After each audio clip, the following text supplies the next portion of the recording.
Hello friends, good morning, happy Monday to all of you. So ఇవాళ editorial WhatsApp privacy పాలసీకి సంబంధించినది. So let's look at it. Before looking at this editorial, small announcement. గత కొద్ది రోజులుగా నేను చెప్తున్న cat infinity common admission test for entry into IIMs conduct చేసే ఈ టెస్ట్ క్యాట్కి కూడా మనం కోర్స్ లాంచ్ చేస్తున్నాం. The name of the course is cat infinity. Just like all our courses, ఇది కూడా లైఫ్ టైం వ్యాలిడిటీ వస్తుంది. And it is being launched at a dead cheap fee of 15,000 rupees. Lifetime వ్యాలిడిటీకి 15 India's lowest fee. ఇక్కడ కూడా యూపీఎస్సీలో మన fee ఎంత తక్కువ ఉందో, అలాగే క్యాట్లో కూడా this is India's lowest fee. Can be paid in 3 installments of 5,000 each. ఈ నెంబర్కి కాల్ చేసి మీరు జాయిన్ కావచ్చు.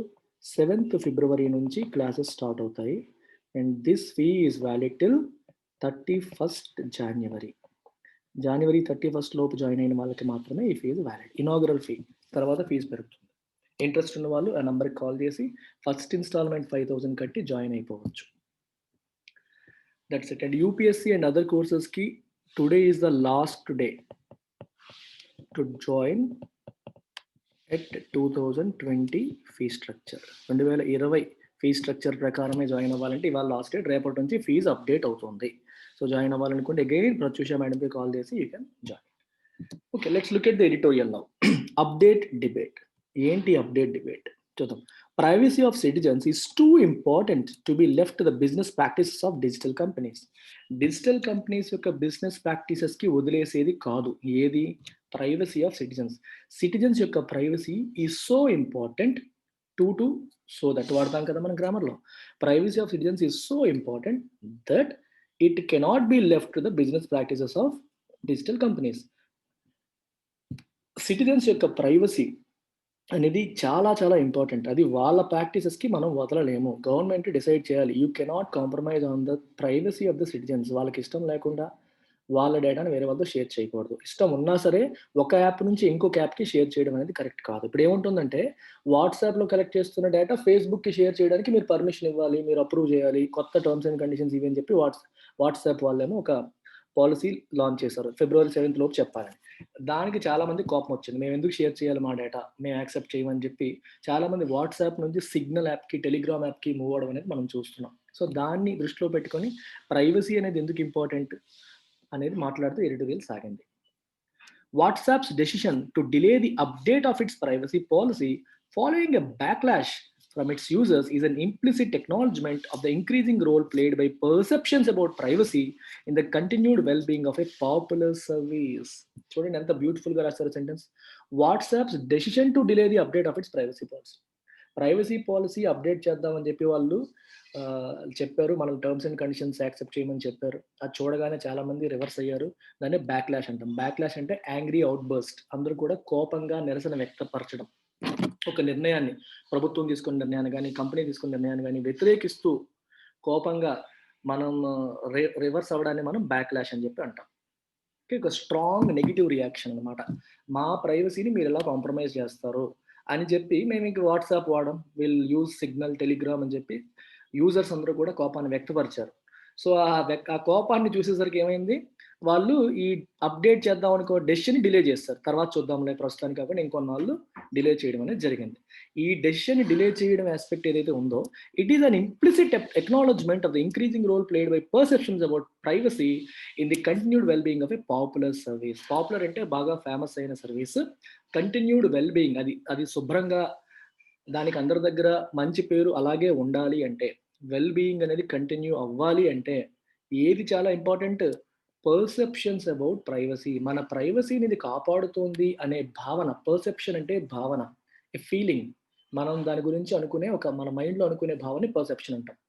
ప్రైవసీ పాయింట్ ఆఫ్ వ్యూలో వాట్సాప్ నా ప్రైవసీని కాంప్రమైజ్ చేయట్లేదు, నా డేటాని ఎవరితో షేర్ చేయట్లేదు, నా కన్వర్జేషన్స్ని వాట్సాప్ చదవట్లేదు, మా ఫొటోస్ని చూడట్లేదు అనే నమ్మకం ఉంటే మనం దాన్ని వాడతాం. ఎందుకంటే it's a private messenger, personal messenger. అది ఒకరితో మనం ప్రైవేట్ మెసేజెస్ పెట్టినప్పుడు వాటిని వాట్సాప్ రీడ్ చేస్తుంది, ఆ డేటా నమ్మేస్తుంది అంటే కానీ ఇట్స్ ఎ ప్రాబ్లం. అర్థమవుతుందా? అందుకే పర్సెప్షన్ అంటే అర్థం ఏంటి? భావన. మనం ఏ రకంగా వాట్సాప్ ప్రైవసీకి ఎంత ఇంపార్టెన్స్ ఇస్తుంది అనే పర్సెప్షన్ ఏదైతే ఉందో, వాట్సాప్ ప్రైవసీని పట్టించుకోదు అనే పర్సెప్షన్ మనకొచ్చిందనుకోండి, మనం ఏం చేస్తాం? Will quit WhatsApp. మాకు వాట్సాప్ అక్కర్లా. Will use signal are Telegram అంటాం. లేదు వాట్సాప్ మన ప్రైవసీని ప్రొటెక్ట్ చేస్తుంది అంటే వాడతాం. అందుకని అంటున్నారు, ఈ ప్రైవసీకి సంబంధించిన పర్సెప్షన్ ఏదైతే ఉందో అది చాలా ఇంపార్టెంట్ రోల్ ప్లే చేస్తుంది. రోల్ ప్లే చేస్తోందనే విషయాన్ని ఏ రకంగా మనం చెప్పగలుగుతాం? ఎందుకంటే there is a strong backlash from users. Privacy policy update చేస్తాం అనగానే యూజర్స్ నుంచి స్ట్రాంగ్ నెగెటివ్ రియాక్షన్ వచ్చింది. ఆ రియాక్షన్ రాగానే వాళ్ళ డెసిషన్ డిలే చేశారు. సో ఇంప్లిసిట్‌గా ఆల్‌దో ఇట్ ఈస్ నాట్ ఎక్స్‌ప్లిసిట్‌గా బయటికి చెప్పక్కర్లేదు. కానీ ఎక్స్‌ప్లిసిట్ అంటే అర్థం ఏంటి? చెప్పకనే చెప్పడం అంటాం. చెప్పకనే అంటే బయటికి యాక్చువల్‌గా చెప్పకపోయినా సరే, it's an implicit acknowledgement. Okay. Explicit అంటే ఎక్స్‌ప్రెస్ చేయడం బయటికి. ఇంప్లిసిట్ అంటే ఎక్స్‌ప్రెస్ చేయకుండా యాక్సెప్ట్ చేయడం. దేన్ని అక్నాలెడ్జ్ చేయడం? ప్రైవసీ యొక్క ఇంక్రీజింగ్ రోల్‌ని అక్నాలెడ్జ్ చేసినట్టుగానే ఉంది అని అర్థం అన్నమాట. అందుకనే ఏ కంపెనీ అయినా సరే, ఎంత పాపులర్ సర్వీస్ అయినా సరే, the moment if they start trying to compromise on privacy, ఎంత పాపులర్ సర్వీస్ అయినా సరే ప్రజల యొక్క కోపాన్ని చవి చూడాల్సొస్తుంది. Problems for the Facebook owned app started earlier this month when it announced an update to its terms of service and privacy policy, according to which users would no longer be able to opt out of sharing data with Facebook. Problems ఎప్పుడు start అయ్యాయంట? ఈ month బిగినింగ్‌లో WhatsApp ఏమో announce చేసింది. ఏం announce చేసింది? Announced an update to its terms of service and privacy policy. Terms of service and privacy పాలిసీకి ఒక అప్డేట్‌ని అనౌన్స్ చేసింది. ఈ అప్డేట్ ప్రకారం ఏంటట? According to which users would no longer be able to opt out of sharing data with Facebook. ఫేస్‌బుక్‌తో మేము data share చెయ్యము అనే అవకాశం మనకివ్వరంట ఇంకా. ఖచ్చితంగా మన డేటా వాళ్ళు షేర్ చేసేయాల్సొస్తుంది అనే ప్రాబ్లమ్ వచ్చింది కొత్త పాలిసీ ప్రకారం. Today we have an option to opt out of sharing our data with Facebook.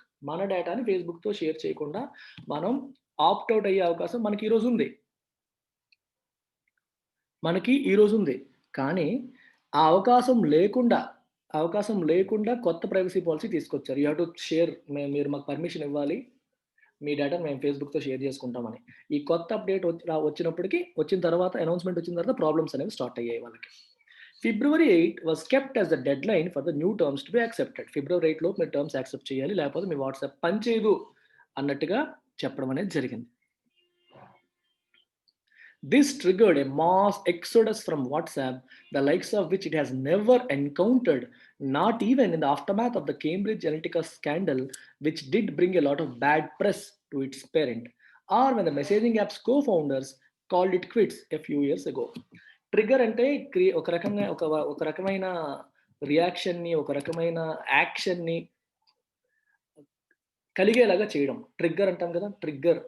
ఇప్పుడు ఫర్ ఎగ్జాంపుల్ నరేంద్ర మోదీ గారు ఒక స్పీచ్ ఇచ్చారు. లేకపోతే ఎవరైనా ఒక మతాన్ని రెచ్చగొడుతూ ఒక స్పీచ్ ఇచ్చారనుకోండి. హిందూ మతాన్ని తిడుతూ ఒక ముస్లిం ఆయన ఒక స్పీచ్ ఇచ్చారనుకోండి. అప్పుడేమవుతుంది? That speech triggers angry reaction from people. అంటే మనలో ఒక కోపపూరితమైన, భావోద్వేగమైన రియాక్షన్‌ని ఆ స్పీచ్ అనేది ట్రిగ్గర్ చేస్తుంది. అది కారణభూతం అవుతుంది. ఇన్సైట్ చేస్తుంది. మనలో ఆ కదలిక, ఆ ఫీలింగ్ వచ్చేలాగా చేయడాన్ని మనం ట్రిగ్గర్ అంటాం. To make something happen. Okay. To make something begin. ఒకటి బిగిన్ అవ్వడానికి, జరగడానికి అదొక కారణభూతం అవుతుంది. అలాగే ఇప్పుడేమైంది? వాట్సాప్ తీసుకునే ఈ డెసిషన్ అనేది ట్రిగ్గర్ చేసింది. దేన్ని ట్రిగ్గర్ చేసింది? A mass exodus from WhatsApp. Mass exodus. Exodus అంటే లార్జ్ స్కేల్ ఔట్‌ఫ్లో అన్నమాట. ఒక్కసారిగా ఇప్పుడు ఫర్ ఎగ్జాంపుల్ చూడండి. పల్లెటూరుల నుంచి పట్టణాలకి గుంపులుగా ప్రజలు వెళ్ళిపోతున్నారనుకోండి. దాన్నేమంటాం? Mass exodus of people from villages to cities అంటాం. విలేజెస్ నుంచి సిటీస్‌కి ఎక్కువగా గుంపులుగా ప్రజలు వెళ్ళిపోతున్నారు. ఒక చోటును విడిచిపెట్టి గుంపులుగా వెళ్ళిపోవడాన్ని మనం ఎక్సోడస్ అంటాం. మాస్ అంటే ఎక్కువ మంది అని అర్థం. సో, వాట్సాప్ నుంచి చాలా మంది యూజర్స్ దేనికెళ్ళిపోయారు? సిగ్నల్‌కి, టెలిగ్రామ్‌కి వెళ్ళిపోయారు. The likes of which it has never encountered. ఇప్పటి వరకు వాట్సాప్ ఎప్పుడు ఇలాంటి బ్యాక్‌లాష్‌ని, స్ట్రాంగ్ నెగెటివ్ రియాక్షన్ ఎన్‌కౌంటర్ చేయలేదు. Not even in the aftermath of the Cambridge Analytica scandal. Cambridge Analytica scandal అంటే యాక్చువల్‌గా లాస్ట్ టైమ్ యూఎస్‌లో ఎలక్షన్స్‌లో వీళ్ళతో కలిసి ఫేస్‌బుక్ అనేది ఓటర్స్‌ని ఇన్‌ఫ్లుయెన్స్ చేసే ప్రయత్నం చేసిందనే ఆరోపణలొచ్చాయి. రైట్. ఆ డీటెయిల్స్ ఇప్పుడు చెప్పడం అనవసరం. ఆ ఆరోపణలొచ్చినప్పుడు కూడా ఇంత నెగెటివ్ రియాక్షన్ వచ్చి వీళ్ళ వీళ్ళ బేసికల్‌గా అంటే వాట్సాప్ మేము వాడము, ఫేస్‌బుక్ వాడము అనే సిట్యుయేషన్ రాలేదు. అలాంటప్పుడు కూడా రాలేదు. Which did bring a lot of bad press to the parent. Parent అంటే ఎవరు? ఫేస్‌బుక్. వాట్సాప్ యొక్క పేరెంట్ ఫేస్‌బుక్ కాబట్టి పేరెంట్‌కి ఫేస్‌బుక్‌కి చాలా బ్యాడ్ నేమ్ వచ్చింది. ఆ టైంలో కూడా వాట్సాప్ నుంచి జనాలు వెళ్ళిపోవడం అనేది మనం చూడలేదు. Or when the messaging apps co founders called it quits a few years ago. ఈ వాట్సాప్ ఎవరైతే ఫౌండ్ చేసారో, కో ఫౌండర్స్ ఎవరైతే ఉన్నారో they sold it to Facebook. వాట్సాప్‌ని ఫేస్‌బుక్ అమ్మేసినప్పుడు కూడా ఎవరు వాట్సాప్‌ని విడిచిపెట్టలేదు. అదే వీళ్ళే కనిపెట్టారు. ఇంతవరకు వచ్చింది. పాపులర్ అయింది. ఇప్పుడు ఫేస్‌బుక్ అమ్మేసారు అని కూడా ఆ టైంలో కూడా ఎవరు వాట్సాప్‌ని విడిచిపెట్టలేదు. కానీ ఇప్పుడు ప్రైవసీ గురించి ఒక విషయం వచ్చేసరికి జనాలు విపరీతంగా వదిలేసి వెళ్ళిపోతున్నారు. అంటే ప్రైవసీ అనేది ఎంత ఇంపార్టెంట్ ఫ్యాక్టర్ అనేది మనం ఇక్కడ చూడొచ్చు. The WhatsApp policy update has clearly spooked many users who concerned about their privacy getting compromised have shifted to alternative platforms such as Signal and Telegram. Already మాట్లాడాం మనం. వాట్సాప్ యొక్క policy update అనేది ఏం చేసింది, చాలా మంది యూజర్స్‌ని స్పూక్ చేసింది. Spook చేయడం అంటే అర్థం ఏంటంటే, ఇంకొక భయపెట్టేసింది. టెన్షన్ వచ్చేసింది. ఇదేంటిది మన డేటా ఎళ్ళిపోతుందా? మనం మనం ఎవరితో మాట్లాడినవన్నీ ఫేస్‌బుక్‌కి వెళ్ళిపోతాయా ఇప్పుడు? ప్రతీది కూడా ఇక్కడి నుంచి అక్కడికి, అక్కడి నుంచి ఇక్కడికి షేర్ చేస్తే, ఇంకా ఏమవుతుంది, చాలా రిస్క్ అయిపోతుంది కదా! అనే భయం జనాల్లో వచ్చేసింది. స్పూక్ అంటే మీనింగ్ ఏంటంటే ఫ్రైటన్. మనకి భయపెట్టేయడం అనమాట. హూ హూ అంటే ఎవరు? ఎవరైతే ఈ యూజర్స్ ఎవరైతే concerned about their privacy getting compromised, మా ప్రైవసీ కాంప్రమైజ్ అయిపోతుంది అనే కన్సర్న్‌తో, ఆందోళన పడుతున్న వీళ్ళు have shifted to alternative platforms such as Signal and Telegram. So, Signal, Telegram లాంటి ఆల్టర్‌నేటివ్ ప్లాట్‌ఫార్మ్స్‌కి షిఫ్ట్ అయిపోయారు. ఇన్ రీసెంట్ వీక్స్, గత కొన్ని వారాల్లో అకార్డింగ్ టు మీడియా రిపోర్ట్స్ ప్రకారం messaging app Signal has topped the app store charts in India and many other countries. Signal ఏమో ఒక్కసారిగా, signal అనేది కూడా వాట్సాప్ లాంటి ఒక యాప్ అనమాట. అది ఇండియాలోను, యూఎస్‌లోను వివిధ దేశాల్లో విపరీతంగా జనాలు దాన్ని డౌన్‌లోడ్ చేయడం మొదలుపెట్టారు. సో, వీళ్ళ ప్రాబ్లమ్ వాళ్ళకి పనికొచ్చింది ఒక్కసారిగా. Interestingly, WhatsApp uses the same end to end encryption protocol as Signal. Signal ఏ ప్రోటోకాల్ వాడుతుందో ఎండ్ టు ఎండ్ ఎన్క్రిప్షన్‌కి, వాట్సాప్ కూడా అదే వాడుతుంది. కానీ వాట్సాప్ యొక్క ప్రైవసీ పాలిసీ చేంజ్ చేస్తాము అని చెప్పడం వల్ల సిగ్నల్‌కి ఒక్కసారిగా వెళ్ళిపోయారు. ఎక్కడికంటే అక్కడ ఎక్స్‌ట్రా ప్రొటెక్షన్ ఏమి ఉందని కాదు. కానీ డేటా షేర్ చేస్తాం అనేసరికి ఇటు నుంచి అటు జనాలు వెళ్ళిపోవడం అనేది జరిగింది. ఎన్‌క్రిప్షన్ అంటే తెలుసు కదా! ఒక కోడెడ్ లాంగ్వేజ్ అన్నమాట. మామూలుగా మాట్లాడేదాన్ని ప్రతి మాటకి ఒక ఎక్స్‌ట్రా కోడ్ క్రియేట్ చేసి మాట్లాడతారు. మళ్ళీ డీక్రిప్ట్ చేస్తారు ఎట్ ద ఎండ్. మాట్లాడుకునేటప్పుడు ఎదుటి వాళ్ళకి అర్థం కాకూడదన్నప్పుడు ఏం చేస్తారు? కోడింగ్ చేస్తారు. కోడింగ్ చేసి మాట్లాడడం, మళ్ళీ తర్వాత డీక్రిప్ట్ చేయడం. ఎన్‌క్రిప్ట్, డీక్రిప్ట్ అంటారు. An under fire WhatsApp, on its part, has tried to allay fears about privacy being compromised because of the updates. So, WhatsApp is under fire. So, WhatsApp fire కింద ఉంది. ఎందుకంటే మొత్తం అందరూ కోప్పడుతున్నారు ఫుల్‌గా. ఏంటి ఇలా చేసింది వాట్సాప్, మనం ఇంతగా వాడుతున్నాము అనే ఇది వచ్చేసింది కదా ఒకసారి. So, it has try to అలే అంటే రిమూవ్ దేన్ని, ఫియర్స్, ఈ భయాల్ని పోగొట్టడానికి, రిమూవ్ చేయడానికి ప్రయత్నం చేసింది. ఏ విషయంలో? About privacy being compromised. మా ప్రైవసీ కాంప్రమైజ్ అయిపోతుంది అనే భయాన్ని రిమూవ్ చేయడానికి వాట్సాప్ ట్రై చేసింది తన వైపు నుంచి. దేనివల్ల? Because of the updates. ఈ కొత్త అప్డేట్స్ వల్ల మా యొక్క ఇవి ప్రైవసీ కాంప్రమైజ్ అయిపోతుందని జనాలు భయపడుతున్నారు. ఆ భయాల్ని రిమూవ్ చేయడానికి వాట్సాప్ ప్రయత్నం చేసింది. It has put out numerous messages and has taken out advertisements to convey that changes are related to optional business features on WhatsApp and provides further transparency about how we collect and use data. So, WhatsApp ఏం చేస్తుందంటే numerous messages మనకి పంపించడం మొదలుపెట్టింది. నిన్న మీరు observe చేస్తే మనం స్టేటస్‌ల్లో first status WhatsApp వాళ్ళే ఒక స్టేటస్ షేర్ చేశారు. బాబు మేమేమి మీ ప్రైవసీని కాంప్రమైజ్ చేయట్లేదు. అన్నీ చూసుకున్నాం అని చెప్పి మళ్ళీ భయాన్ని పోగొట్టడానికి చేయడం అని జరిగింది. ఇంక రకరకాల అడ్వర్టైజ్మెంట్స్ కూడా తీసుకొచ్చారు. దేనికోసం? To convey that changes are related to optional business features on WhatsApp. అని పర్సనల్ ఫీచర్స్‌కి సంబంధించింది కాదు ఇది. బిజినెస్ ఫీచర్స్‌కి సంబంధించిన వాటికి ఈ చేంజెస్ వస్తున్నాయి. ఈ ప్రైవసీ చేంజెస్ అనేసి వస్తున్నాయి. సో, రెగ్యులర్‌గా మీ ఇన్ఫర్మేషన్ అనేది షేర్ అవ్వదు అని చెప్పే ప్రయత్నం కూడా వాట్సాప్ చేసింది. And provides further transparency about how we collect and use data. మీ డేటాను మేము ఎలా కలెక్ట్ చేస్తాం, ఎలా యూజ్ చేస్తాం అనే విషయంలో కూడా ట్రాన్స్‌పరెన్సీ ప్రొవైడ్ చేయడం అనేది జరిగింది. Millions of business interactions take place every day on WhatsApp. వాట్సాప్‌లోనే కొన్ని లక్షల కొద్దీ బిజినెస్ ఇంటరాక్షన్స్ అనేవి జరుగుతా ఉంటాయి వాట్సాప్‌లో. And the new privacy updates are supposedly to make these easier while also enabling personalised ads on Facebook. ఇప్పుడు కొత్త ప్రైవసీ అప్డేట్స్ అనేవి ఎందుకోసం? ఈ బిజినెస్ ఇంటరాక్షన్స్ అనేవి అటు ఫేస్‌బుక్‌లోనూ జరుగుతాయి, ఇటు వాట్సాప్‌లోనూ జరుగుతాయి. ఈ వాట్సాప్‌లో జరిగే ఇంటరాక్షన్స్‌ని ఫేస్‌బుక్‌తో లింక్ చేయడం ద్వారా ఫేస్‌బుక్‌లో కూడా పర్సనలైజ్డ్ యాడ్స్ క్రియేట్ చేయొచ్చు. మీరు వాట్సాప్‌లో జరిగేదాన్ని ఫేస్‌బుక్‌లో జరిగేదాన్ని వాట్సాప్‌తో అనుసంధానం చేయొచ్చు. దానివల్ల బిజినెస్‌కి ఇంకా హెల్ప్ అవుతుంది. ఎవరైతే హూఎవర్ ఈస్ రన్నింగ్ బిజినెస్ వాళ్ళకి ఇంకా మోర్ నంబర్ ఆఫ్ ఆడియన్స్ దొరుకుతారు. బిజినెస్ పరంగా హెల్ప్ అవుతుందనే ఉద్దేశంతో వీళ్ళు తీసుకొస్తున్నారు. అది ఫేస్‌బుక్ కూడా రెవెన్యూ వస్తుంది. యాడ్స్ ద్వారా రెవెన్యూ వస్తుంది కాబట్టి. అది వాళ్ళ ఉద్దేశం. కానీ అది ఇండైరెక్ట్‌గా మీ ప్రైవసీ కాంప్రమైజ్ అయిపోతుందనే మెసేజ్ రావడం వల్ల, ఆ ఫీలింగ్ రావడం వల్ల చాలామంది అన్‌ఇన్‌స్టాల్ చేసుకోవడం, వేరే వాడికి షిఫ్ట్ అవ్వడం అనేది మొదలుపెట్టేసారు. After all this WhatsApp has push the update to May 15. ఇన్ని ఇష్యూస్ జరిగాక ఫిబ్రవరి 8 నుంచి మే 15కి ఈ అప్డేట్‌ని పుష్ చేసింది. తర్వాత చేద్దాంలెండి ఇప్పుడొద్దు. ప్రస్తుతానికి జనాల కోపం చల్లారని అని చెప్పి విడిచిపెట్టారు. The change will ultimately be inevitable. ఏదో రోజు తప్పదు. అన్‌అవాయిడబుల్. ఇనెవిటబుల్ అంటే అర్థం ఏంటి? అన్‌అవాయిడబుల్. ఏదో రోజు తప్పదు.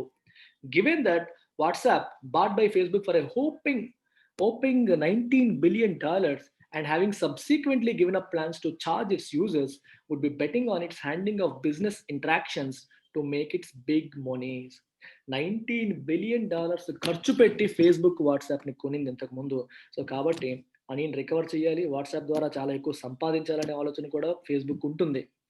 అలాగే ఇమ్మీడియేట్‌గా ఏమనుకుందంటే వాట్సాప్ వాడే వాళ్ళందరికీ చార్జ్ చేద్దాం అనుకుంది. మీరు మనీ పే చేస్తేనే మా యాప్ వాడతారు అన్నట్టుగా చార్జ్ చేద్దాం అని అనుకుంది. కానీ తర్వాత వాడిని గివ్ అప్ చేసేసింది. ఇలా చేస్తే కుదరదు. మనీ పే చేసి ఎవరు ఉండరు. వేరే దానికి వెళ్ళిపోతారని అర్థమయ్యి ఆపేసింది. ఆపేసి ఏం చేసింది? Would be betting on its handling of business interactions. Business ఇంటరాక్షన్స్‌ని హ్యాండిల్ చేస్తుంది కదా! ఇప్పుడు చాలా మంది చూడండి చీరలు వాట్సాప్‌లో అమ్ముతుంటారు. వాట్సాప్ బిజినెస్ అనే ఆప్షన్ వచ్చింది. మనం బ్రోచర్ పెట్టొచ్చు, డీటెయిల్స్ పెట్టొచ్చు. వాట్సాప్‌లో బిజినెస్ ఇంటరాక్షన్స్ చాలా జరుగుతున్నాయి. సో, వాటిని ప్రాపర్‌గా హ్యాండిల్ చేయడం ద్వారా, యాడ్స్ పెట్టడం ద్వారా, దాని ద్వారా సంపాదిద్దాము, మనీ ఎక్కువగా ఎర్న్ చేద్దాం అనే ఆలోచనలోకి ఈరోజు ఫేస్‌బుక్ వెళ్ళింది. సో, బిగ్ మనీస్ అంటే చాలా ఎక్కువ మనీని సంపాదించడానికి వాటిని ఉపయోగించుకుందాం అనే ఆలోచనలో ఈరోజు ఫేస్‌బుక్ ఉంది.